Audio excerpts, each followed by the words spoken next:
అందరికీ నమస్కారం అండి. అందరూ ఎలా ఉన్నారు? బాగున్నారా? నేను బాగున్నాను. మీరు ఇంకా బాగుండాలని మనస్ఫూర్తిగా కోరుకుంటున్నాను. ఈరోజు మీ అందరితో షేర్ చేసుకోబోయే విషయం ఏమిటి అంటే, రాబోయే రోజుల్లో వారాహి అమ్మవారి నవరాత్రులు ప్రారంభం కానున్నాయి.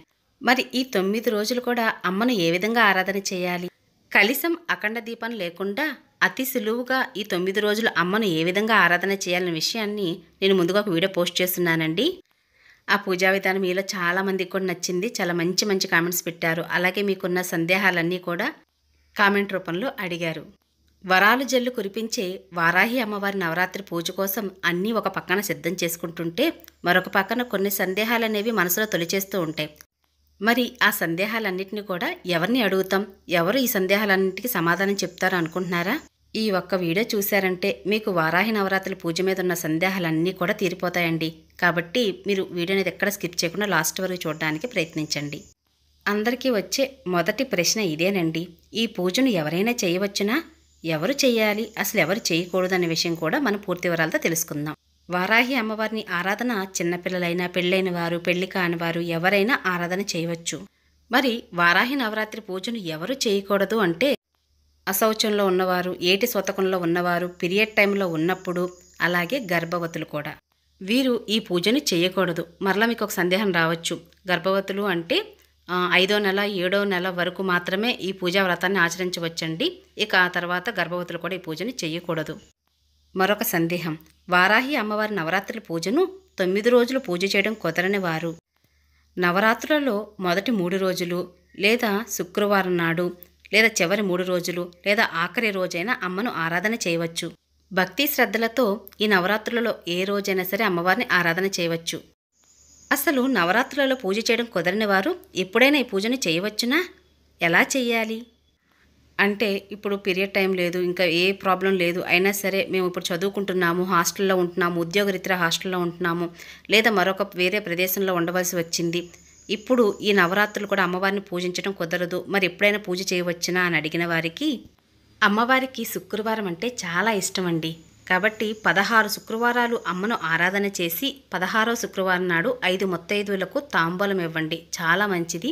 అమ్మవారి యొక్క కరుణాకటాక్ష వీక్షణాలు మీ మీద ఎల్లప్పుడూ ఉండాలని నేను కూడా మనస్ఫూర్తిగా కోరుకుంటున్నాను. మరొక సందేహం, వారాహి అమ్మవారి ఫోటో ఇంట్లో పెట్టుకోవచ్చా? ఫోటో లేకపోతే ఏమి చేయాలి? అమ్మవారి చిత్రపటం చక్కగా ఇంట్లో పూజా గదిలో పెట్టుకోవచ్చండి. వారాహి అమ్మవారంటే ఎవరో కాదండి, సిరి సంపదను ఇచ్చే శ్రీ మహాలక్ష్మీదేవి. చక్కగా అమ్మవారి ఫోటో ఇంట్లో పెట్టుకోవచ్చు.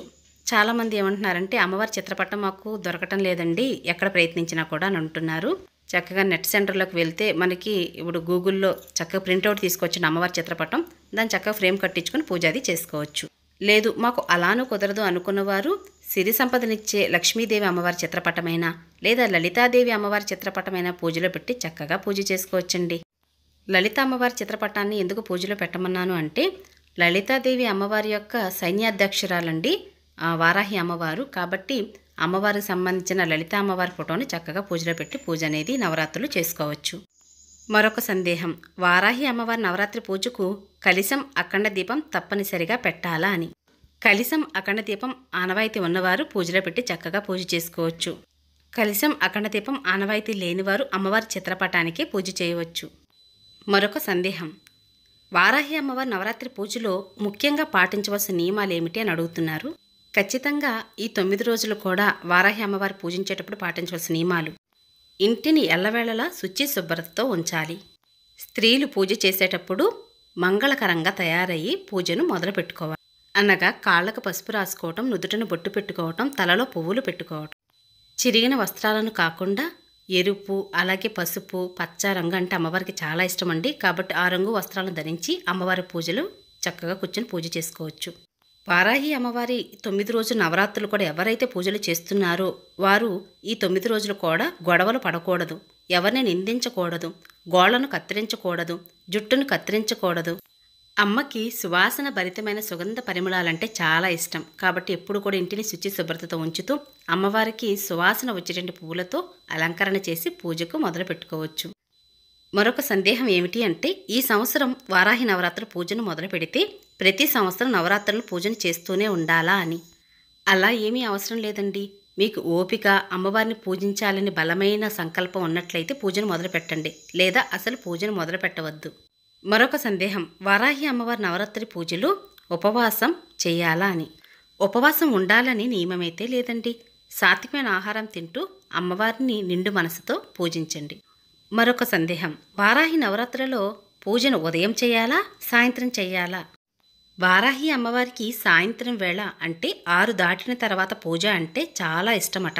అమ్మవారిని సాయంత్రం వేళ గనక పూజించినట్లయితే ఉప్పొంగిపోతారట. అందుకే సాయంత్రం వేళ పూజించడానికి ప్రయత్నించండి, లేదా ఏదో ఒక సమయంలో పూజ చేయండి. మరొక సందేహం, వారాహి నవరాత్రి అమ్మవారి పూజలో ఈ 9 రోజులు కూడా మీరు పూజలో మీ దగ్గర వినాయకుడి విగ్రహం ఉంటే పూజలో పెట్టుకోండి. ఎందుకంటే మనం ఏ పూజ చేసినా కూడా ముందుగా ఆదిదేవుడైన వినాయకుడిని పూజించిన తర్వాతే మనం మిగతా పూజను ప్రారంభం చేస్తూ ఉంటాం. మా దగ్గర విగ్రహం లేదండి, పసుపు వినాయకుని చేయవచ్చునా అంటే చక్కగా పసుపు వినాయకుని చేసి ముందుగా వినాయకుని పూజించిన తర్వాత ఉద్యాపన చెప్పి ఆ తర్వాత మీరు మిగతా పూజను మొదలుపెట్టుకోవచ్చు. మరి ఈ 9 రోజులు కూడా ప్రతిరోజు కూడా పసుపు వినాయకుని తయారు చేయాలంటే చెయ్యాలండి. ఎందుకంటే ఏ రోజు పూజ ఆ రోజుదే కదా. ఇప్పుడు వారాహి నవరాత్రులలో ప్రతిరోజు కూడా అమ్మవారిని ఒక్కొక్క అవతారంలో మనం పూజిస్తూ ఉంటాం. కాబట్టి వినాయకుని కూడా ప్రతిరోజు చెయ్యాలి, ఉద్వాసన చెప్పాలి. పూజానంతరం ఆ పసుపు వినాయకుని ఏం చేయాలి అంటే చక్కగా ఇంటి ప్రధాన గుమ్మమైన సింహద్వారానికి నిండుగా పసుపుగా రాయండి, చాలా మంచిది. మరొక సందేహం, ఈ సందేహం అయితే చాలామందికి వస్తూనే ఉంటుందండి. మా ఇంట్లో ప్రతిరోజు తప్పనిసరిగా మాంసాహారం వండాలి, నవరాత్రి పూజను మరి నేను చేసుకోవచ్చా అని అడుగుతున్నారు. ఎన్ని పూజా వ్రతాలు చేసినా కూడా ముందుగా ఇంటి బాధ్యత ముఖ్యం. ఇంట్లో కుటుంబ సభ్యులను ఇబ్బంది పెట్టి చేసేటటువంటి పూజ కూడా అంత మనశ్శాంతి కలగదండి. కాబట్టి వారు మాంసాహారం తినాలి అనుకుంటే మాత్రం తప్పనిసరిగా వారికైతే మాంసాహారం వండండి. ఇక ఆ తర్వాత చక్కగా పొయ్యిగట్లు అలాగే పొయ్యి ఇవన్నీ కూడా చక్కగా శుభ్రం చేసుకోండి. ఇక ఆ తర్వాత ఇంటిని కూడా శుద్ధి చేసుకున్న తర్వాత అప్పుడు మీరు పూజను మొదలుపెట్టుకోండి. మరొక సందేహం, వారాహి అమ్మవారి నవరాత్రి పూజలో ఈ 9 రోజులు కూడా ప్రతిరోజు తలస్నానం చెయ్యాలని అడుగుతున్నారు.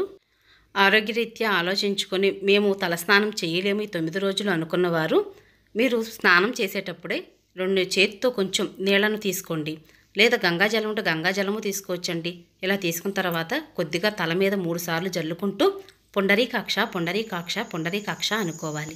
ఇలా అనుకున్నట్లయితే తలస్నానం చేసినటువంటి ఫలితం దక్కుతుందట.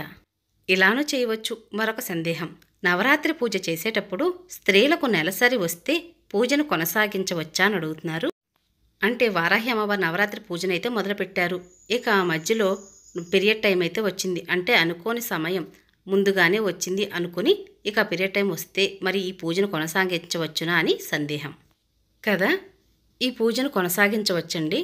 భర్త గారితో ఈ పూజనైతే చేయించవచ్చు, లేదా ఇంట్లో పిల్లలైనా సరే చక్కగా ఈ పూజను చేయవచ్చు. అలాగే ఈ పూజను మీరు మొదలుపెట్టారండి, అలాగే ఇంట్లో మరి ఎవరైనా సరే పీరియడ్ టైం వస్తే మరి ఈ పూజను కొనసాగించవచ్చునా అని అంటే అయితే ఇంట్లో అయితే కలపకూడదండి, ఒక పక్కగా పెట్టి ఈ పూజను అయితే కొనసాగించవచ్చు. మరొక సందేహం, నవరాత్రి పూజలో 9 రోజులు నైవేద్యాలు చేసే శక్తి సమయం లేని వాళ్ళు ఏం చేయాలి అని అడుగుతున్నారండి. అంటే ఈ 9 రోజులు కూడా కలశం అఖండ దీపం లేకుండా కూడా మీరు ఈ పూజని దేవుని మందిరంలో అయినా పూజ చేసుకోవచ్చు, లేదా సపరేట్గా పీఠం పెట్టి పూజ అయినా చేయవచ్చు.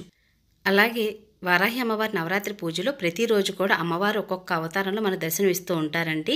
కాబట్టి ఆ రోజుల్లో అమ్మవారికి పెట్టవలసిన నైవేద్యం ప్రకారంగా ఆ రోజు నైవేద్యం పెట్టాలి. లేదండి మేము ఇన్ని నైవేద్యాలు చేయలేము, మరి మేమేం పెట్టవచ్చు అంటే అమ్మవారికి ఎంతో ఇష్టమైన బెల్లం పానకాన్ని నివేదన చేయవచ్చు. అలాగే దానిమ్మ పళ్ళు అమ్మవారికి చాలా ఇష్టమండి, దానిమ్మ పళ్ళనైనా సరే అమ్మవారికి నైవేద్యంగా పెట్టవచ్చు. మరొక సందేహం, నవరాత్రి పూజలో 9 రోజుల పూజానంతరం అమ్మవారికి ఉద్యాపన ఎలా చెప్పాలి? 9 రోజులు కూడా చక్కగా పూజ చేసుకున్నారు, ఇక ఆఖరి రోజైన అమ్మవారికి చక్కగా పూజ అది చేసుకుని మీ శక్తి కొలది అమ్మవారికి ఏమైనా సరే నైవేద్యాలన్నీ కూడా వండి పెట్టవచ్చు, లేదా బెల్లం పానకాన్నైనా సరే నైవేదన చేయవచ్చు. దీపం ధూపం నైవేద్యాన్ని అమ్మవారికి సమర్పించిన తర్వాత అమ్మవారికి తాంబూలం ఇవ్వాలి. ఇక ఆ తర్వాత ఈ రోజున 3 ముత్తైదులకైనా సరే తాంబూలం ఇస్తే చాలా మంచిది. ముత్తైదుల ఆశీర్వాదం కూడా చాలా మంచిదే కదా. పూజానంతరం దీపం గగనమైన తరువాత అమ్మవారి చిత్రపటాన్ని 3 సార్లు ఎత్తిపెట్టి యథాస్థానం ప్రతిగచ్చితి అని చెప్పుకోవాలి. అలాగే కలశం అఖండ దీపాన్నైనా సరే 3 సార్లు ఎత్తిపెట్టి యథాస్థానం ప్రతిగచ్చితి లేదా యథాస్థానం ప్రవేశయామి అని చెప్పుకోవాలి. ఇక ఆ విధంగా పూజా పీఠాన్ని కదిపి పువ్వులను పక్కన పెట్టుకొని ఆ పువ్వులన్నీ కూడా పచ్చని చెట్టు మొదల్లో వేయాలి. అమ్మవారి పటాన్ని మీరు చక్కగా దేవుని గదిలో పెట్టుకుని ప్రతిరోజు కూడా అమ్మను పూజించవచ్చు. ఇక ఇవేనండి వారాహి నవరాత్రి అమ్మవారి పూజా విధానంలో మీకున్న ధర్మ సందేహాలు. మీ అందరూ కూడా చక్కగా అర్థమయ్యిందని అనుకుంటున్నాను. ఇంకా మీకు ఏమైనా పూజకు సంబంధించిన సందేహాలు ఉన్నట్లయితే కింద కామెంట్ సెక్షన్లో షేర్ చేసుకోండి, మీకు సమాధానం చెప్తాను. ఇదండి ఈ రోజు వీడియో. మీ అందరికి నచ్చిందని అనుకుంటున్నాను. నచ్చినట్లయితే మీ ఫ్రెండ్స్కి రిలేటివ్స్కి ఫార్వర్డ్ చేయండి. అలాగే లైక్ చేసి షేర్ చేసి కామెంట్ ఇవ్వండి. మరొక మంచి పూజా విధానంతో మరొక మంచి వీడియోతో మళ్ళీ కలుసుకుంటాను. ఇక అప్పటి వరకు నమస్కారం అండి.